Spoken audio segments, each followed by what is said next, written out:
আসসালামু আলাইকুম ওয়া রাহমাতুল্লাহি ওয়া বারাকাতুহু।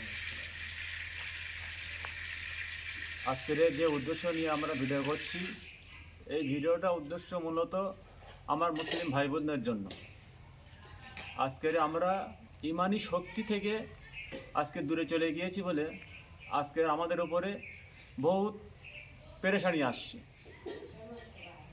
যার কারণে আজকের আমরা বিপদে আপদে কোনো সাহায্য থেকে হয়ে যাচ্ছি। তাই আমাদের পুরোপুরি ইতিহাস দেখতে গেলে তারা ইমানি শক্তি নিয়ে চলেছে বলে আজকে তারা কামিয়াবি হয়েছে। যেমন হযরত ওমর ফারুক রাদিয়াল্লাহু তাআলা আনহু, ইনি এমন একটা সাহাবা হুজুর ছিলেন, তিনি যেটা বলেছে আল্লাহ পাক তানার সাথে সাথ দিয়ে কাজটা উদ্ধার করে দিলেন। এমন আল্লাহর অলিরাও আছে, তারা এমন কিছু কিছু জায়গায় গিয়েছে আল্লাহর তরফ থেকে সাহায্য পেয়েছে। কিসের জন্য? সেটি হলো ইমানি দৌলত দিয়ে। আজকে আমরা ইমানি থেকে দূরে চলে গিয়েছি বলে আজকে আমাদের আল্লাহ সাহায্য করছে না, যার কারণে আজকের আমরা বিপদমুখী হচ্ছি। আর এই ইমানি শক্তি থেকে আমরা দূরে চলে যাচ্ছি এইটাই কারণে আজকের আমাদের হালাল রুজি খেতে পাচ্ছি না। তাই আমাদের চেষ্টা করতে হবে হালাল রুজি খাওয়ার জন্য, আর আল্লাহর দরবারে সবসময় সাহায্য চেতে হবে।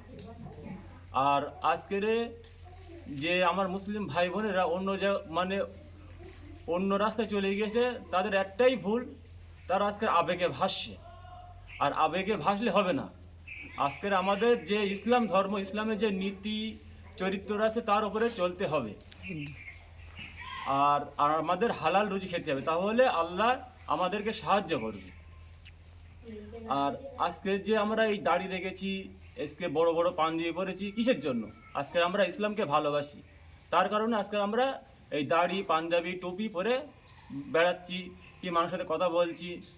আজকের আমার মুসলিম ভাই বোনদের জন্য এইটাই বলবো আমি, যে তোমরা ইসলামকে ভালোবাসো, ইসলামের চরিত্রের মধ্যে চলে এসো, আর ইসলামের উপরে চলাফেরা করো, তাহলে আল্লাহ আমাদেরকে সাহায্য করবে।